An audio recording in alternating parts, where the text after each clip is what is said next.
नमस्कार, आपके चैनल में आपका स्वागत है। हमारी आज की कहानी है वृद्धाश्रम। शहर के जाने माने वृद्धाश्रम दिव्य धाम का दृश्य है, जहां अमित नाम का एक 40 वर्षीय व्यक्ति अपनी 75 वर्षीय मां को छोड़ने के लिए आया था। रिसेप्शन पर बैठी लड़की और अमित के बीच बहस चल रही थी। देखिए मैडम, मेरी बात समझने की कोशिश कीजिए।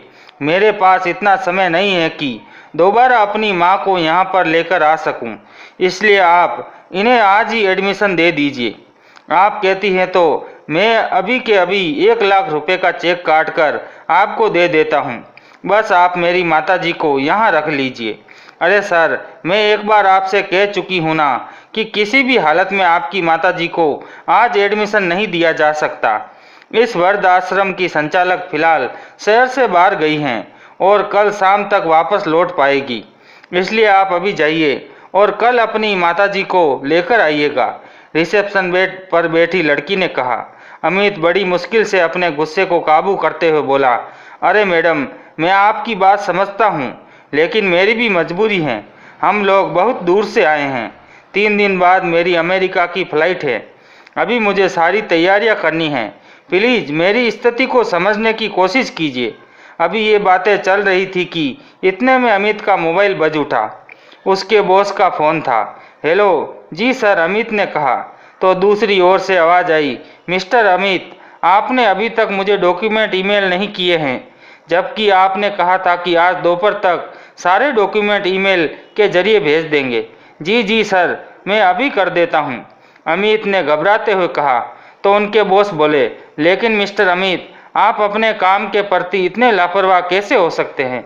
नहीं सर, दरअसल मैं किसी परेशानी में फंस गया था। मैं अभी आपको इससे पहले कि अमित अपनी सफाई में कुछ कह पाता, दूसरी ओर से फ़ोन कट चुका था।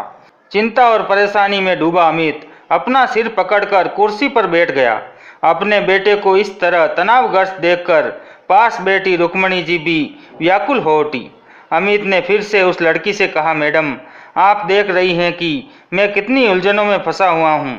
एक तरफ बीवी बच्चे और घर की परेशानियाँ हैं, तो दूसरी ओर विदेश की नौकरी और मेरा भविष्य का सवाल है। मैडम प्लीज़ कुछ कीजिए।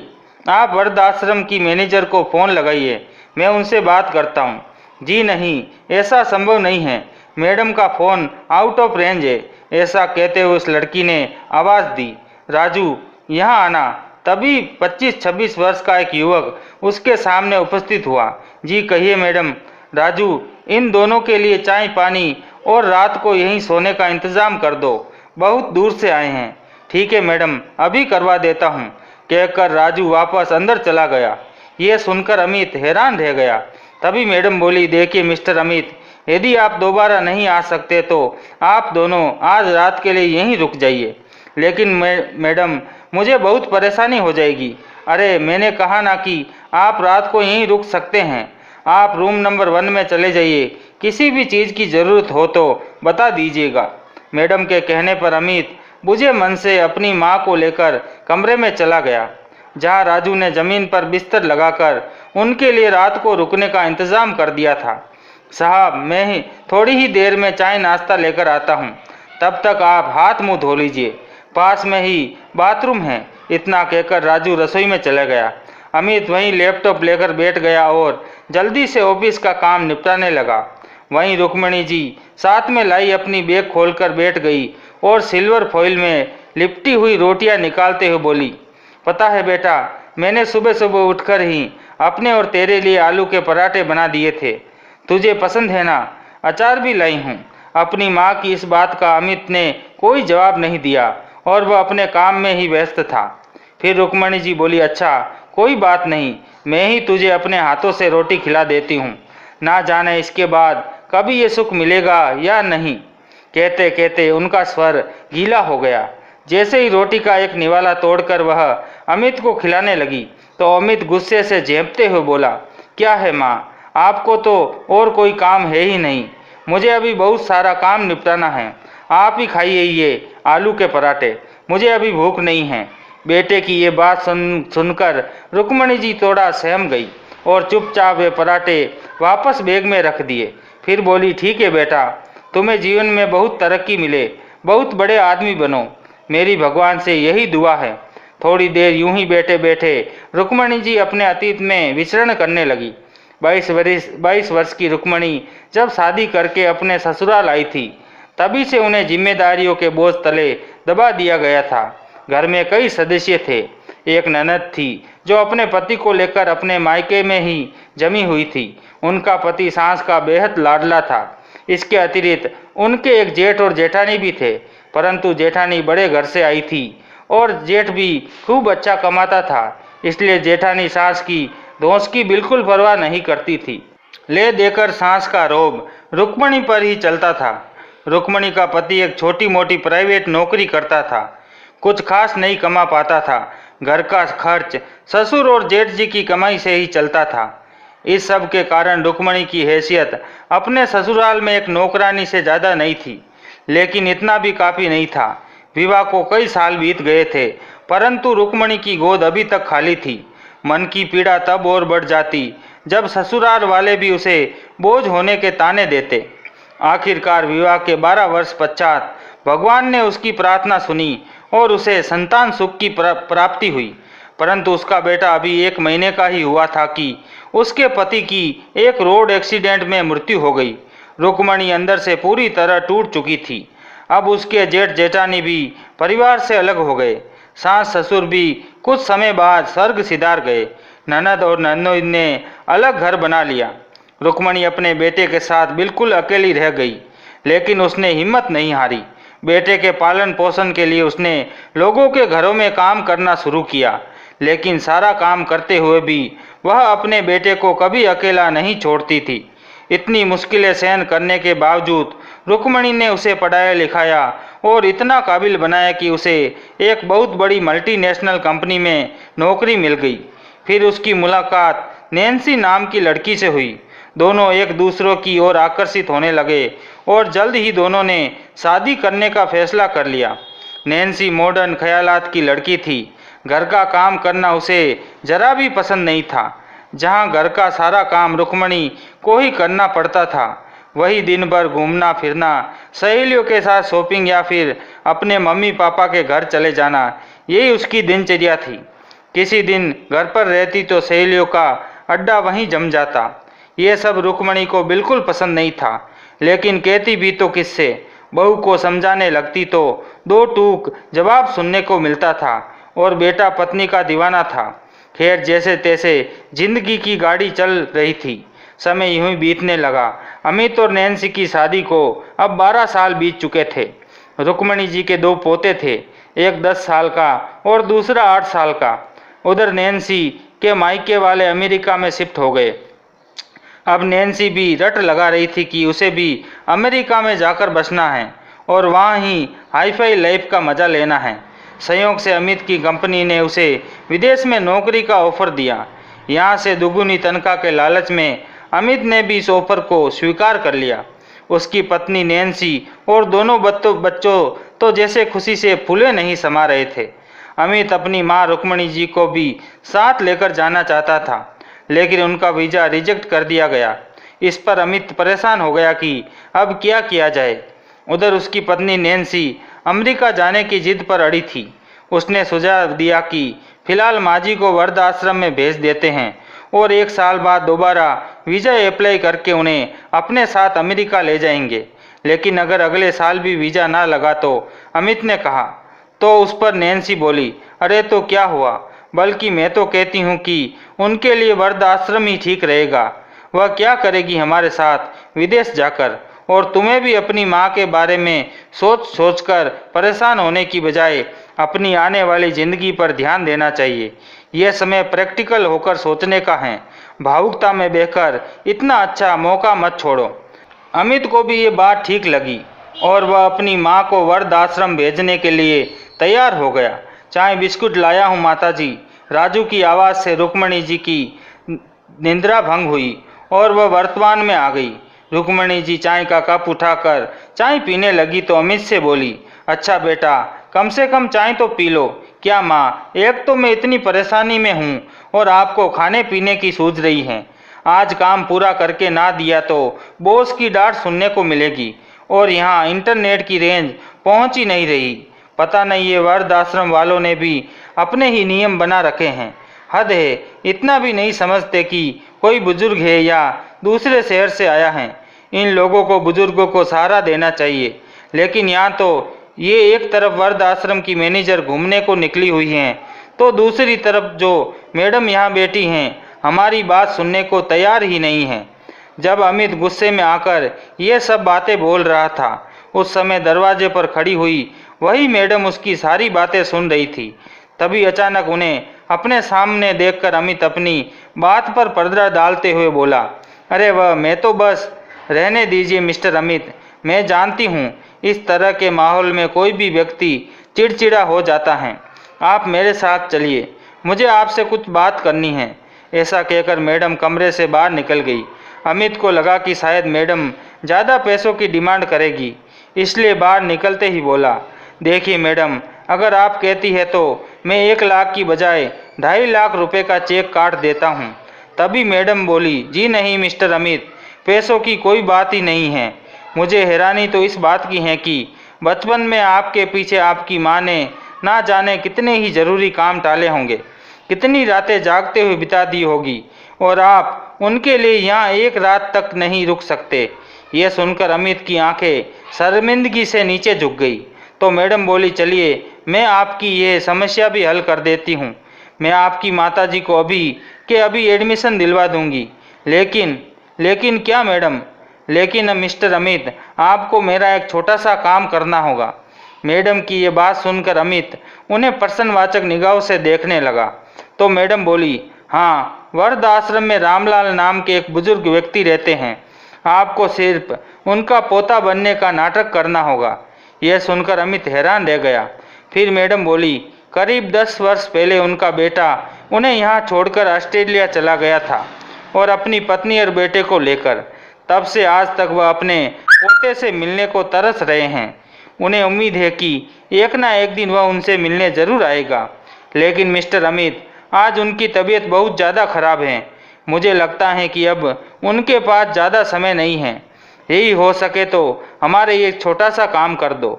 सिर्फ एक नाटक ही तो है, लेकिन सोचिए, अपने पोते को नज़र भर देखने के लिए पल पल तरसती आंखों को कितना सुकून मिल जाएगा। आप मेरा ये काम कर दीजिए, मैं आपकी माताजी को अभी एडमिशन दे दूंगी। ये बात सुनकर अमित ने कहा, लेकिन मैडम, मुझे तो उनके पोते के बारे में कुछ भी मालूम नहीं है। उनका नाम क्या है, वह उन्हें क्या कहकर बुलाता है? अरे मिस्टर अमित, आपको उन्हें कुछ भी कहने की ज़रूरत नहीं है। बस इतना याद रखिएगा कि उनके पोते का नाम पवन है। अब आप मेरे साथ चलिए। कहते हुए मैडम उसे रामलाल जी के कमरे में ले गई।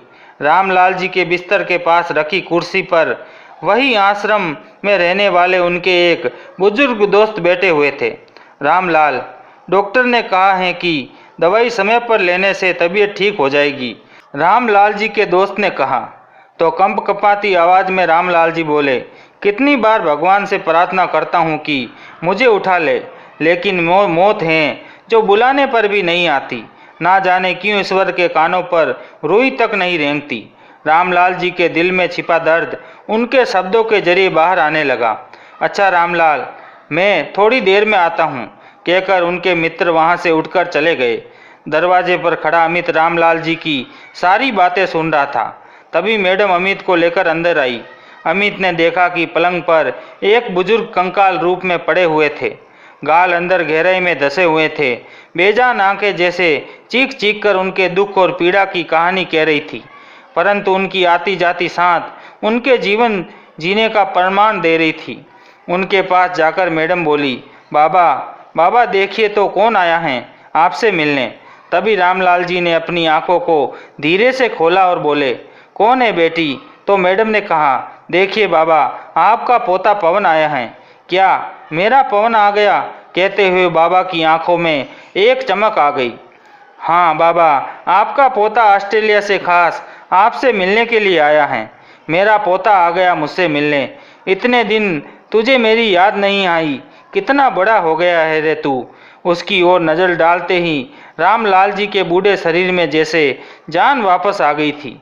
मैडम ने उन्हें सहारा देते हुए बिस्तर पर बिठाया और बोली, बाबा, कल आपके पोते की वापसी की फ्लाइट है, इसलिए आज आप उससे जी भर के बातें कर लीजिए। मैडम कमरे से बाहर गई तो अमित पास रखी कुर्सी पर बैठने लगा। तभी रामलाल जी बोले, वहाँ नहीं बैठा, यहाँ मेरे पास बैठो। अमित कुछ असहज महसूस कर रहा था, परंतु फिर उसे मैडम की कई बात याद आई तो वह चुपचाप उनके बिस्तर पर बैठ गया। मुझे यकीन था, पवन बेटा, एक ना एक दिन तू जरूर आएगा। कभी भगवान मेरे शरीर से प्राण नहीं निकाल रहे थे, तुझे देखने को ही मैं अभी तक जीवित हूँ। लेकिन बेटा, तू कल ही वापस चला जाएगा। कितने साल मैंने तेरे इंतजार किया है और मिलने के लिए केवल कुछ ही पल। बोलते बोलते बीच में ही रामलाल जी हाँफने लगे, परंतु पोते से मिलने का उत्साह इतना था कि सारी कमजोरी भूलकर फिर से बातें करने लगे। अच्छा, एक बात बता बेटा, तेरे पापा का क्या हाल है? उसे कभी मेरी याद नहीं आती। कितने साल हो गए उसे देखे हुए। ये बात सुनकर अमित कुछ बोल नहीं पाया। फिर रामलाल जी बोले, तुम्हारी माँ तो ठीक है ना? हाँ हाँ दादाजी, सब लोग ठीक हैं। पता है बेटा, यहाँ वृद्धाश्रम में अक्सर लोग मिठाई बांटने आते रहते हैं। कल भी किसी के पोते का जन्मदिन था तो उन्होंने वृद्धाश्रम के सभी लोगों में जलेबियाँ बांटी। उसी पल मेरी आंखों के आगे तेरे बचपन की तस्वीर नाचने लगी। ऐसा कहते हुए रामलाल जी ने पास पड़ी एक छोटी सी कटोरी उठाई जिसमें एक जलेबी रखी थी और अमित को देते हुए बोला, बेटा, ये जलेबी मैंने तेरे लिए रखी थी। अमित ने अनमने ढंग से वह जलेबी उठाई। फिर रामलाल जी के पोपले चेहरे पर हल्की सी मुस्कान आ गई और बोले, बेटा, तुझे याद है जब तू छोटा था ना, तब सारा दिन मेरे इर्द गिर्द ही मंडराता रहता था। तुझे जलेबी खाना बहुत अच्छा लगता था, लेकिन तेरी माँ मुझे ज़्यादा जलेबी खाने से मना करती थी। इसलिए हर रोज़ शाम को पार्क में टहलने के बहाने तू मेरा हाथ पकड़कर बाजार ले जाता था और हलवाई की दुकान से जलेबी खाता था। उस दौरान तू एक पल भी मेरा हाथ नहीं छोड़ता था और उसके बाद तूने मेरा हाथ ऐसा छोड़ा कि फिर कभी नहीं थामा। अपने बूढ़े कांपते हाथों की ओर देखते हुए रामलाल जी ने कहा। तो अमित बोला, नहीं नहीं दादाजी, ऐसी बात नहीं है। दरअसल ज़िंदगी में परेशानियां ही बहुत हैं, लेकिन फिर भी देखो, मैं आपसे मिलने आया हूँ ना। लेकिन काम को भी तो समय देना पड़ता है ना दादाजी। अब अपने काम को समय देने की कोशिश करो तो रिश्ते को समय नहीं दे पाते, और अगर रिश्ते पर ध्यान दो तो काम छूटने लगता है। हाँ बेटा, गलती तो हमारी ही है। हम काम के बोझ को रिश्ता समझते हैं और रिश्तों को बोझ। ये सुनकर अमित नज़रें झुकाए चुपचाप बैठा रहा। फिर रामलाल जी बोले, लेकिन बेटा, मुझे खुशी है कि कम से कम तू मुझसे मिलने तो आया। एक बात तो बताओ बेटा, तुम्हारी शादी हो गई क्या? रामलाल जी के इस सवाल पर अमित सोच में पड़ गया। दिमाग में ख्याल आया कि अगर हाँ कहता हूँ तो दादाजी अपने पुत्र वधू के बारे में पूछने लगेंगे। क्या हुआ बेटा, किस सोच में पड़ गया? तेरी शादी हुई या नहीं? रामलाल जी ने पूछा। तो अमित बोला, अरे नहीं दादाजी, मेरी शादी नहीं हुई। अच्छा, तो कोई लड़की पसंद कर रखी है तूने? अरे नहीं दादाजी, आप भी कैसी बात कर रहे हैं? पवन बेटा, अब तो मुझसे छिपाए मत, तेरे बाप का भी मैं बाप हूँ। कहते हुए अचानक उसकी आवाज़ फिर से कांपने लगी और आंखों से आंसू टपकने लगे। फिर थोड़े अंतराल के बाद बोले, अभी तक तो तेरे पिता की खुशबू भी मेरे जहन से नहीं गई, पर वह मुझे छोड़कर चला गया। लेकिन बेटा, तू मेरी एक बात मानेगा? हाँ दादाजी, बताइए। बेटा, तेरा पिता तो मुझे अकेला छोड़कर चले गया, लेकिन तू कभी अपने माँ बाप को बुढ़ापे में अकेला मत छोड़ना। वृद्धाश्रम में जब एक इंसान अकेला रह जाता है तो उसकी ज़िंदगी एक सज़ा से ज़्यादा और कुछ नहीं रह जाती। ये सिर्फ मेरे अकेले की कहानी नहीं है। यहाँ वृद्धाश्रम में कितने ही ऐसे बुजुर्ग हैं जिनके बेटे बेटियाँ, बहुएं, पोते पोतियाँ सब हैं, लेकिन फिर भी उनका अपना कोई नहीं। जीवन के इस पड़ाव पर आकर सारे रिश्ते मिथ्या लगने लगते हैं। यहाँ रहने वाले वृद्ध लोगों के हृदय में परिवार की यादें दिन रात सूल की तरह चुभती हैं। अभी अमित और रामलाल जी की बातें चल रही थी कि अमित का मोबाइल बज उठा। उसने देखा उसकी पत्नी नैन्सी का फ़ोन था। फिर बोला, अच्छा दादाजी, अब आप सो जाइए, सुबह एयरपोर्ट जाने से पहले मैं आपसे मिलने आऊँगा। हाँ बेटा, तू भी थक गया होगा, जाकर सो जा। भगवान करे तुझे दुनिया की सारी खुशियाँ मिले। अमित ने बाबा के पैर छूकर आशीर्वाद लिया और बोझिल कदमों से दरवाजे की ओर बढ़ा। लेकिन जैसे ही वह दरवाजे की चौखट लांघने लगा, उसी समय एक घुटी हुई सी हृदय विदारक चीख उसे सुनाई दी। उस आवाज़ ने उसके दिल को भयभीत कर दिया। किसी अनहोनी की आशंका ने उसने पीछे मुड़कर देखा तो रामलाल जी अपने बिस्तर पर निडाल होकर गिर चुके थे। अमित जल्दी से उसके पास गया, उन्हें हिलाया डुलाया, लेकिन उनके प्राण पखेरु तो उड़ चुके थे। उस वृद्ध व्यक्ति से कोई रिश्ता न होते हुए भी उनकी ऐसी हालत देखकर अमित की आंखों में आंसू बह निकले। उसने तुरंत मैडम को आवाज़ दी और रामलाल जी के बारे में बताया।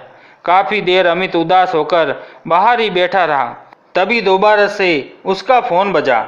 अमित ने फ़ोन उठाया तो उसकी पत्नी बोली, अरे इतनी देर से कहाँ हो? तुम तो माँ जी को वृद्ध आश्रम छोड़ने गए थे ना, फिर अभी तक आए क्यों नहीं? वह क्या है ना नैन्सी, यहाँ वृद्ध आश्रम की संचालक उपस्थित नहीं थी, जिस वजह से माँ का एडमिशन नहीं हो पा रहा था, इसलिए मैं। तभी अमित की बात को काटते हुए उसकी पत्नी नैन्सी बोली, अरे कमाल करते हो तुम, आज एडमिशन नहीं हुआ था तो कल हो जाता, इसके लिए तुम्हें वहाँ रुकने की क्या ज़रूरत थी? तुम्हें माँ को वहाँ छोड़कर वापस आ जाना चाहिए था। 3 दिन बाद हमारी फ्लाइट है और तुम वहाँ अपनी माँ के पास बैठे हो। ये तुम कैसी बात कर रही हो नैन्सी? वो माँ है मेरी, ऐसे कैसे छोड़कर आ जाता उन्हें? मैं कल सुबह जल्दी यहाँ से निकल जाऊँगा। कहते हुए अमित ने फ़ोन काट दिया। फिर जब अपनी माँ के पास कमरे में गया तो उसे उदास होकर देखकर रुक्मणी जी ने पूछा, क्या हुआ अमित बेटा, कोई परेशानी है क्या? इतनी देर कहाँ लग गई? कुछ नहीं माँ, बैठे बैठे थक गया था तो बस बाहर टहलने चला गया। अच्छा माँ, मैडम ने हमें बाहर हॉल में बुलाया है। हॉल में किस लिए बेटा? रुक्मणी जी ने पूछा तो अमित बोला, खाना खाने के लिए माँ। इस आश्रम का एक नियम है कि यहाँ सब लोग एक साथ बैठकर खाना खाते हैं। हाँ बेटा, तूने तो सुबह से खाना ही नहीं खाया, भूख लगी होगी, ऊपर से काम का बोझ, चलकर खाना खा लेते हैं। अमित अपनी माँ के साथ बाहर हॉल में आया, जहाँ एक बड़ी सी डाइनिंग टेबल पर खाना रखा हुआ था। एक एक करके सभी बुजुर्ग वहाँ आकर बैठने लगे। कुछ बुजुर्ग तो चलने फिरने में असमर्थ थे, जबकि कुछ ऐसे थे जो शरीर से पूरी तरह लाचार हो चुके थे। वृद्ध आश्रम में काम करने वाले कर्मचारी बड़े सेवा भाव से उनके लिए खाना डालकर उन्हें खिला रहे थे। अमित बड़े गौर से ये सब देख रहा था। उन बुजुर्गों पर एक नज़र डालने मात्र से ये स्पष्ट हो रहा था कि वे वहाँ सुखी नहीं हैं। हालांकि खाने पीने और आवास की सुविधा बहुत अच्छी थी, परंतु अपने बच्चों से दूर होने का गम और निराशा का भाव उनकी आंखों में साफ साफ देखा जा सकता था। बड़ी मुश्किल से अमित ने थोड़ा सा खाना खाया और वापस अपने कमरे में आकर बैठ गया। थोड़ी देर के बाद जब रुक्मणी जी कमरे में आई तो अपने बेटे के पास बैठते हुए बोली, क्या बात है बेटा, तुमने तो खाना ही नहीं खाया? मेरा खाना का मन नहीं हुआ माँ, उदासी भरे स्वर में अमित ने कहा और फिर बोला, माँ आप आलू के पराठे बनाकर लाई थी ना, मुझे वही खाने दो। तो रुक्मणी जी ने एक मुस्कुराहट के साथ अपने बैग में से आलू के पराठे निकाले और अपने बेटे को देते हुए बोली, पता है बेटा, जब तू छोटा था ना, हर रोज़ मुझे आलू के पराठे बनाने को कहता था और जब मैं बनाती थी तो कहता था, माँ मुझे अपने हाथों से खिलाओ। जब भी आपके हाथों से खाता हूँ तो खाने का स्वाद दोगुना हो जाता है, तो आज भी खिलाओ ना माँ, अमित ने कहा। तो रुक्मिणी जी मुस्कुराते हुए उसे अपने हाथों से खिलाने लगी। फिर भाव विभोर होते हुए अमित ने कहा, माँ याद है आपको, जब बचपन में एक बार गर्मियों की छुट्टियों में हम मौसी के घर चले गए थे तो मैं वहाँ गली के आस पड़ोस के बच्चों के साथ छुपा छुपी का खेल खेलने लगा था। कोई नहीं तो कोई नहीं, मैं भी बच्चों के साथ पास की गली में जाकर छिप गया। थोड़ी देर में बाकी सब बच्चे तो भाग गए, लेकिन मैं वहाँ गलियों में ही घूमता रहा।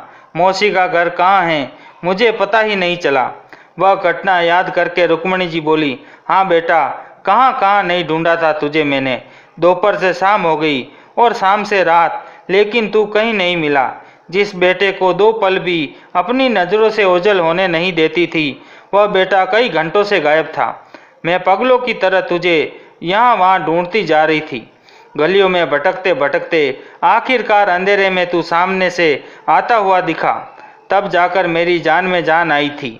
हाँ माँ, मुझे याद है। मुझे देखते ही आप दौड़ते दौड़ते मेरे पास आई और मुझे अपने सीनों से चिपका लिया था। कितना रोई थी आप उस समय। बात करते करते रुक्मणी जी और अमित की आंखों में आंसू आ गए। बहुत लंबा अरसा बीत गया था माँ बेटे को इस तरह बैठकर बात किए हुए। जब से अमित की शादी हुई थी तब से लेकर आज तक वह सिर्फ अपनी पत्नी और बच्चों और नौकरी में ही व्यस्त था। माँ के पास बैठने का न तो उसके पास समय था और न ही कभी उसे जरूरत महसूस हुई। बात करते करते अमित अपनी माँ की गोद में सिर रखकर ही सो गया। कमरे के बाहर खड़ी मैडम काफ़ी देर से ये नज़ारा चुपचाप देख रही थी। रुक्मिणी जी बहुत देर तक उसके सिर को यूं ही सहलाती रही और फिर बैठे बैठे ही सो गई। अगले दिन सुबह अमित की नींद खुली तो 8 बज रहे थे। घड़ी देखते ही वह चौंक गया और रुक्मिणी जी को जगाते हुए बोला, माँ, मुझे तो बहुत देर हो गई, ऑफिस भी जाना था। जल्दबाजी में वह अपने बैग में सारा सामान रखने लगा और रिसेप्शन पर सारी फॉर्मेलिटी पूरी करने के बाद जैसे ही जाने को तैयार हुआ तो रुक्मिणी जी बोली, बेटा अपना ध्यान रखना, रास्ते में रुक रुक कर कुछ खा लेना, नहीं तो मुझे तेरी चिंता होती रहेगी। ठीक है माँ, मैं चलता हूँ कहकर अमित वहाँ से तेजी से निकल गया। वहाँ से सीधा वह अपने ऑफिस चला गया, परंतु दिन भर उसके दिमाग में उथल पुथल मची रही। उसे ऐसा लग रहा था जैसे वह बहुत कुछ अपने पीछे छोड़कर आया।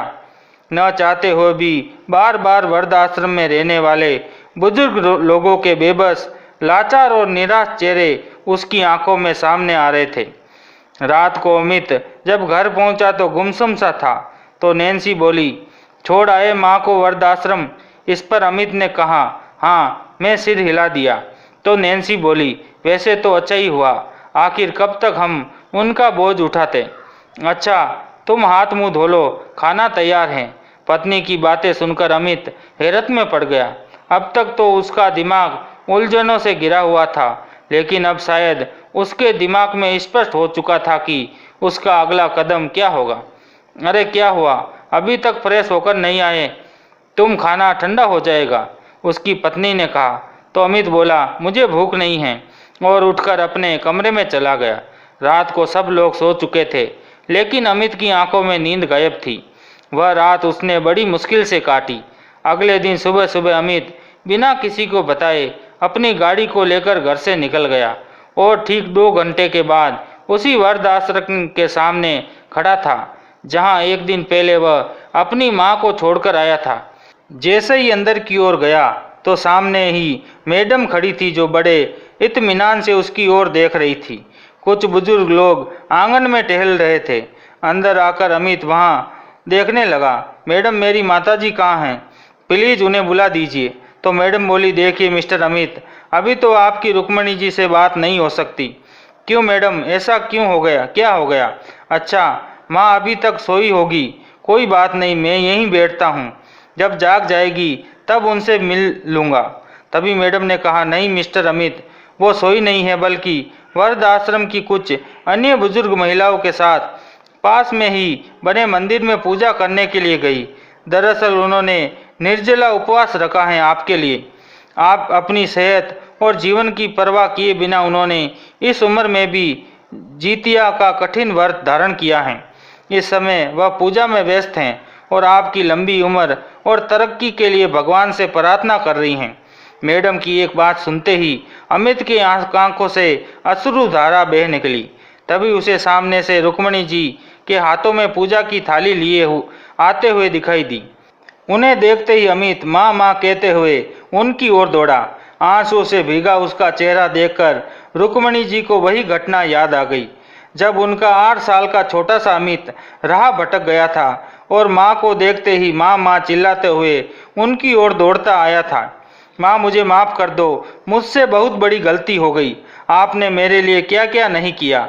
आपके प्यार और आशीर्वाद के भरोसे ही मैं जीवन में एक सफल इंसान बन पाया था। बचपन में जो माँ मुझे 2 पल के लिए भी अकेला नहीं छोड़ती थी, उसी माँ को मैंने वृद्धाश्रम में रहने के लिए छोड़ दिया। लानत है मुझ पर, कहते हुए अमित माँ के पैरों में गिर गया। जितना बोल रहा था उससे ज़्यादा रो रहा था।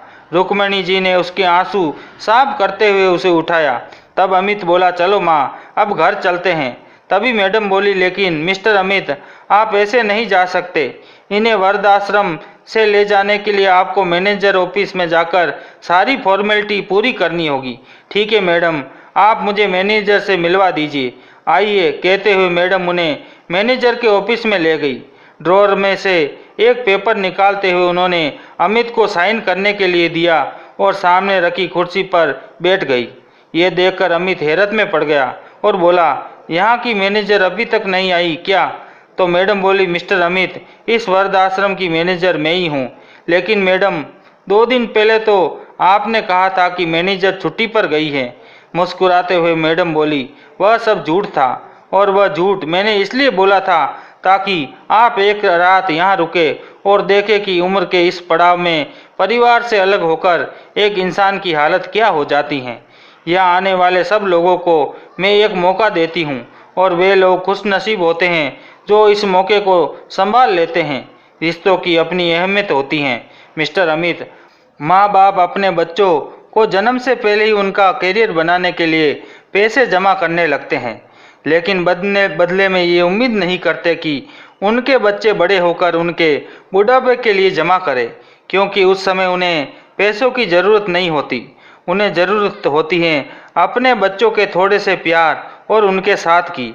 और जब उन्हें ये मिल जाता है तो उनकी ये अवस्था भी खुशी खुशी निकल जाती है। ये बात सुनकर अमित की आंखों में आंसू आए और बोला, आपका बहुत बहुत शुक्रिया मैडम, आपने मुझ पर बहुत बड़ा एहसान किया है। आपका बहुत बहुत धन्यवाद। अपनी माँ को लेकर अमित जैसे ही वृद्धाश्रम के गेट से बाहर जाने लगा तो सभी बुजुर्ग टकटकी लगाकर उन्हें जाते देख रहे थे। कुछ बुजुर्ग तो उन्हें बाहर तक छोड़ने भी आए। वे सब सोच रहे थे कि काश उनके जीवन में भी एक ऐसा ही दिन आए जब उनका कोई अपना पश्चाताप और आत्मग्लानि से भरकर यहाँ आए और उन्हें अपने घर वापस ले जाए। जैसे ही रुक्मणी जी अपने बेटे अमित के साथ गाड़ी में बैठी, तभी अमित के पास फोन आया। अरे सुबह सुबह मुझे बिना बताए कहाँ निकल गए थे तुम? कितनी बार तुम्हें फ़ोन किया, लेकिन तुम हो कि फ़ोन उठाते ही नहीं हो, उसकी पत्नी ने कहा। तो अमित बोला, मैं वृद्धाश्रम से माँ को लेकर वापस आ रहा हूँ।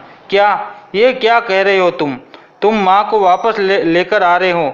अरे उन्हें रखोगे कहाँ? हमें तो विदेश जाना है ना। और मैं बता देती हूँ कि जाने का प्रोग्राम है, मैं हरगिज़ कैंसिल नहीं करूँगी। जहाँ से ले जा रहे हो वहीं वापस छोड़कर आओ उन्हें, नैन्सी ने कहा। तो अमित बोला, बिल्कुल नहीं, मैं अपनी माँ को अकेले छोड़कर अमेरिका नहीं जा सकता।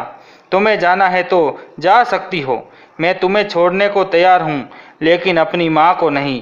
कहते हुए अमित ने फ़ोन काट दिया और मन ही मन ठान लिया कि अब चाहे जो भी परिस्थितियाँ हो, वह अपनी माँ का साथ कभी नहीं छोड़ेगा। तो दोस्तों, आपको ये कहानी कैसी लगी, लाइक और कमेंट करके ज़रूर बताएं, और चैनल को सब्सक्राइब करना बिल्कुल ना भूलें। मिलते हैं एक नई कहानी के साथ, तब तक के लिए बहुत बहुत धन्यवाद।